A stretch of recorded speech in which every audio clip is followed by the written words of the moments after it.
I'll take you to court and ask for full custody. Courts favor mothers.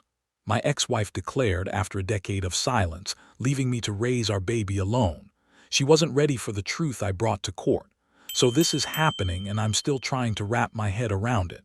Sorry if this is long, but I need to get this out somewhere. 10 years ago, my ex-wife Qley just vanished. Like, literally disappeared one day while I was at work. I came home to find all her stuff gone and a note saying she couldn't do this anymore. Our son Liam was barely walking, just 10 months old. I spent weeks trying to find her, calling everyone we knew, checking with family, even filed a missing person report. Nothing, she was just gone. The backstory matters here. We met in college, got pregnant during our senior year. I was already lined up for a decent entry-level job in consulting. She was studying graphic design but hadn't finished her degree when Liam came along. We got married quickly, moved into a tiny apartment, and honestly, those first few months were hell. I was working 60-plus hour weeks trying to prove myself at the company, coming home to a crying baby and a wife who seemed to be disappearing a little more each day. I tried everything. I took overnight feedings, did all the grocery shopping, cleaned the apartment, tried to give her time to finish her portfolio for graduation. But she kept getting more distant, more resentful. She'd make comments about how I got to escape to work while she was trapped with a baby. I suggested she go back to school part-time, offered to pay for a nanny, but she'd just stare at me like I didn't understand. Maybe I didn't. The night before she left, we had a huge fight about money. I'd gotten a small bonus and wanted to put it toward Liam's college fund. She wanted to use it for her to go back to school full-time. I said we couldn't afford childcare and tuition right now, maybe in a year when my salary increased. She screamed that I was sabotaging her future and trapping her in this life. I went asleep on the couch that night. When I came home the next day and found her gone, part of me wasn't even surprised. But the note, God, that note. I can't be the mother you want me to be. I can't be the wife you deserve. Liam will be better off without me. Don't try to find me. See, fast forward to 3 months ago. I'm picking up Liam from school. He's 10 now. Crazy how time flies, and there she is, standing by the fence like she never left. My stomach literally dropped through the floor when I saw her. She looked good. Older obviously, but put together. Designer jeans, perfect makeup, hair that cost more than my monthly grocery budget. Liam didn't even recognize her, and honestly, that broke something in me I didn't know was still breakable. And do you know what she said when she came up to where I was standing? She wants to reconnect with Liam, and she's talking about custody. Custody. After 10 years of complete radio silence. Here's what's eating at me though, I'm not heartless. I know kids need their mothers, and I've always been honest with Liam about why mommy wasn't around in age-appropriate ways. Part of me still loves the woman she used to be, the one who cried happy tears when Liam took his first steps, who would spend hours reading to him even when she was exhausted. But this woman standing at the school fence, she felt like a stranger wearing Qley's face. For context, yeah, I've done okay for myself since she left. That entry-level consulting job. I busted my ass, worked every weekend, took every assignment, got promoted 3 times in 5 years. Started my own firm when Liam was 7, and now we're comfortable. Not rich, but comfortable. Liam goes to a good school, we take nice vacations. He's got everything he needs and most of what he wants. The thing is, she's not asking about him. She's asking about custody schedules and fair arrangements, and what kind of support I'd be providing. When I mentioned Liam's been in therapy to deal with abandonment issues, she brushed it off and changed the subject to logistics. I told her we needed to take this slow, let Liam process this, maybe start with supervised visits if she was serious about being in his life. She got mad. Started going on about her parental rights and how I couldn't keep her from her son. Like, lady, I didn't keep you from anything, you left. You left a 10-month-old baby and a husband who was drowning trying to keep everything together. Am I being unreasonable here? Part of me wants to tell her to back right off after what she put us through. But another part keeps asking, what if Liam really needs his mother? What if I'm being too harsh because I'm still hurt? What if she really has changed and I'm denying my son a chance at having a complete family? The appointment with my lawyer is next week. Liam doesn't know about any of this yet because I don't want to get his hopes up if this is just another one of her disappearing acts. He's been through enough. Anyone been through something like this? What would you do? Edit, I've already started documenting everything. Screenshots of her texts, notes from our conversations. My lawyer buddy told me years ago to keep records just in case this day came. Smart man. Update 1. Posted 10 weeks ago, you guys really called it. Every single person who said this was about money was absolutely right, and I feel like an idiot for even hoping this might be genuine. It's been 6 weeks since Qley first appeared at Liam's school, and every day feels like a month. My lawyer filed for emergency temporary orders that prevent her from taking any action regarding Liam until we can have a proper hearing. The waiting is killing me, but at least it's giving us time to build our case and figure out what the hell we're dealing with. I've had 3 meetings with Qley over the past month and a half, and each one has been more revealing than the last. The first was at a coffee shop downtown. I suggested neutral ground. She pushed for somewhere more private to really talk. Red flag number 1, but I ignored it. She started off asking about Liam's school, his interests, whether he remembered her at all. She even teared up talking about missing his childhood. For about 5 minutes, I actually thought maybe I was being too cynical. Then she started talking about her situation, and the whole vibe changed. Apparently, she's been living in California for the past 8 years, tried to make it as an actress, I know, biggest eye roll of my life, then worked various jobs in the creative industry. She's currently between opportunities and staying with a friend in LA. She mentioned how she's been thinking about Liam every day but needed to get stable first before reaching out. Here's where it gets manipulative. She had this way of making me feel guilty for being successful while she struggled. You've done so well for yourself, Roger. I'm proud of you, really. The house, the business, Liam's opportunities. It's everything we dreamed about back in college. It's just hard knowing Liam's had all these advantages while I've been barely scraping by, you know. When I asked about the 10 years, like, where was this maternal instinct when Liam was crying for mama every night for months? She got defensive immediately. Roger, I was 21 years old with a baby and a husband who was never home. I was drowning in that tiny apartment with no friends, no family nearby, no future. I made a mistake leaving the way I did, but I was young and scared and overwhelmed. I'm here now trying to fix it. You can't hold my past against me forever. I pointed out that abandonment isn't just a mistake. She left no forwarding address, no way to contact her, no financial support, no explanation beyond a single note. I was 23 years old too, working 60-hour weeks and coming home to a crying baby and formula to mix and diapers to change and a mortgage I could barely afford. But you figured it out, she said, and there was something in her voice. You built this whole life. You got promoted, started your own company, bought a house in a good school district. You made it work. That's when her mask slipped a little. She started talking about fairness and how Liam deserves both parents and how it wouldn't be right for there to be such a disparity in his living situations. She kept circling back to equal responsibility and balanced arrangements while barely mentioning Liam's actual emotional needs. I think 50-50 custody would be fairest for everyone, she said, and the way she said it like she'd rehearsed it made my skin crawl. Liam gets equal time with both parents and we both contribute equally to his upbringing. It's what's best for him. The whole conversation felt like a business negotiation, not a mother wanting to reconnect with her child. Meanwhile, Liam's been asking more questions about everything. Nothing direct about his mom. He doesn't even know she's back yet, but about our life, our routine. Dad, will things always be the same with just us? Do you think other kids' moms come back after they leave? It breaks my heart every time because I can see him trying to process the concept of having a mother who exists but isn't present. Yesterday he asked me, Dad, is it okay if I don't want things to change? I told him his feelings were valid and that no matter what happened, I'd always be his dad and nothing would change that.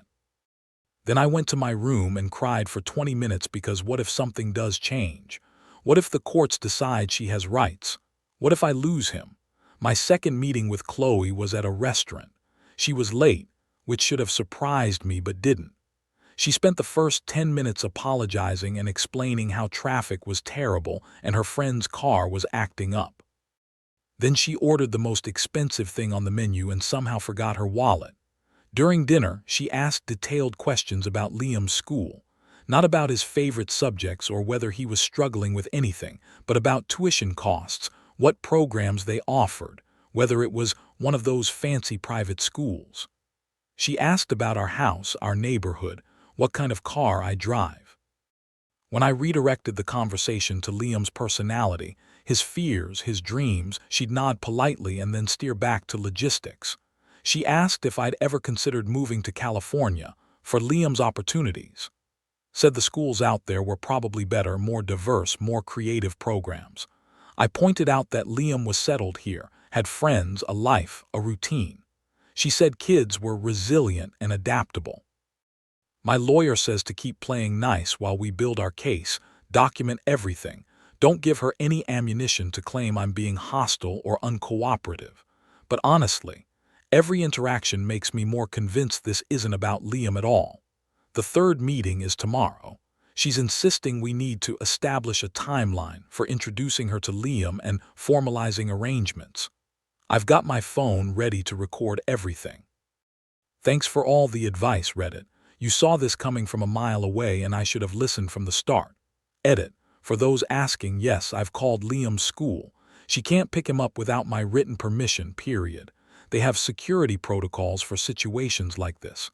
Some of you suggested hiring a PI. I'm actually considering it.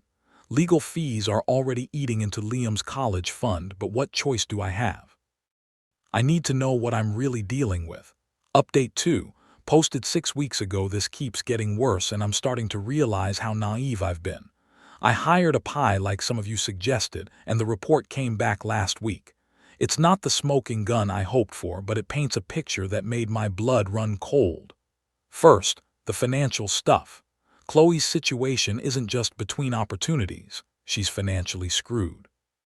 The PI found public records showing multiple lawsuits from landlords and creditors over the past 2 years. She owes back taxes to California, has unpaid medical bills, defaulted on a car loan, and was served with papers for property damage and unpaid rent just 3 weeks before she showed up at Liam's school. The timing isn't a coincidence.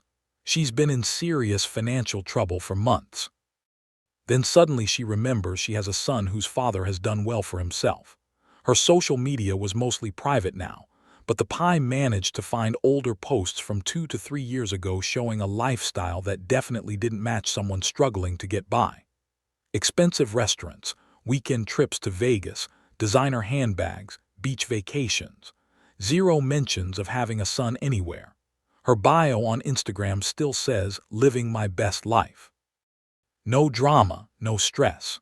What really got me was a post from about 8 months ago where she shared an article about financial independence after divorce, with the caption, "Never too late to get what you deserve." The PI couldn't prove she was researching custody laws specifically, but the timeline tells the story. I confronted her about some of this during our third meeting last week. I asked her directly about her financial situation and whether that was influencing her sudden interest in custody. The reaction was immediate and telling. She completely lost it. Started yelling about how dare I question her motives, how I was being controlling and manipulative just like I always was, how I was trying to poison her relationship with her son before it even started. She actually accused me of financial abuse for making her feel bad about her situation. "You think just because you got lucky and made money that makes you a better parent than me," she screamed. "You think you can throw your success in my face and make me feel like I don't deserve my own child." I stayed calm, kept asking reasonable questions. Where was she living? What was her plan for stable housing if she wanted regular custody? Did she have a job lined up? That's when she said something that made my blood run cold. "If you don't agree to shared custody voluntarily, I'll take you to court and ask for full custody." I'm his mother, Roger. Courts favor mothers, especially when the father is clearly hostile to reunification. I spent 10 years answering my son's questions about why his mommy left us, telling him that sometimes people make choices that hurt us, but that doesn't mean they don't love us. And now I'm hostile. I recorded that conversation, by the way. One-party consent state, and my lawyer advised me to document everything. The legal process is moving slowly. Family court doesn't rush these things, which is probably good for us. We're looking at another 6 to 8 weeks before the main hearing, maybe longer if her lawyer requests delays. My attorney filed a motion to prevent her from making any custody claims until we can have a full evaluation. The stress is getting to me more than I want to admit. I'm snapping at everyone, my employees, my parents, even Liam sometimes, which makes me feel like absolute shit. I've always prided myself on being patient with him, never letting work stress affect our relationship. But this situation has me on edge constantly. I check the locks on our doors twice every night now. Jump when the phone rings unexpectedly. Find myself scanning parking lots and crowds for her face. I hate that she's made me paranoid in places that used to feel safe. Liam's therapist says this uncertainty is often harder on kids than bad news sometimes. He's been having nightmares again, not about Qley taking him away, but about me leaving him. Had to reassure him 3 times last week that Daddy's not going anywhere, ever, no matter what happens. This isn't about being bitter anymore. This is about protecting my son from someone who sees him as a financial opportunity, a means to solve her problems. But proving that in court is going to be the fight of my life. Some days I look at Liam, really look at him, and I see the baby I rocked to sleep every night while his mother was God knows where living her best life. Other days I see the 10-year-old who still asks me to check under his bed for monsters, who trusts me completely to keep him safe from everything scary in the world. I won't let her destroy that. I can't. Edit, for those asking about the recorded conversation, my lawyer has it documented along with everything else. We're building a comprehensive case. Final update. Posted 3 days ago after 3 months of legal proceedings that felt like 3 years, we finally had our day in court last week. The hearing wasn't the dramatic showdown I expected from watching too much Law and Order. Everything was professional, methodical, almost boring in its formality. Qley showed up with a lawyer who seemed competent enough, but clearly hadn't done his homework on our specific case. My attorney came prepared with everything we'd gathered over the past 3 months. The judge was a middle-aged woman with the kind of neutral expression that gives nothing away. When she questioned Qley directly about her motivations and plans for parenting, that's when things got interesting. Qley's answers kept returning to themes of fairness and equal financial responsibility, rather than Liam's emotional needs or her desire to actually parent him. When asked about her 10-year absence, she stuck to her rehearsed script about being young and overwhelmed, but couldn't explain why she never attempted contact once she was supposedly more stable. When asked about her specific plans for parenting, she talked in vague terms about providing opportunities and equal living standards, but couldn't answer basic questions about Liam's current interests, academic challenges, or emotional needs. The recorded conversation where Qley threatened to seek full custody was played in court.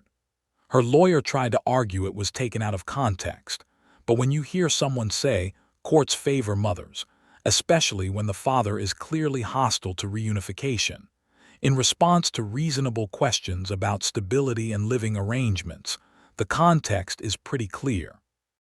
Liam's therapist testified about the emotional impact of abandonment on children and the potential trauma of forced reunification with an unstable parent. She explained how Liam had worked for years to develop secure attachment despite early abandonment, and how disrupting that could cause significant regression. The financial evidence painted a picture of someone in crisis making desperate decisions. Multiple evictions, unpaid debts, no stable employment history, and a pattern of borrowing money from friends and family. The social media posts showing expensive lifestyle choices while claiming financial hardship didn't help her case. When it came time for Qley to make her final statement, she started strong with prepared remarks about growth and second chances. But then she went off script and started talking about how unfair it was that I had everything while she had nothing, how the system was biased against mothers who made one mistake. The judge's expression remained neutral throughout, but I caught the slight pause before her next question when Qley said benefit from both parents' resources. That moment felt significant.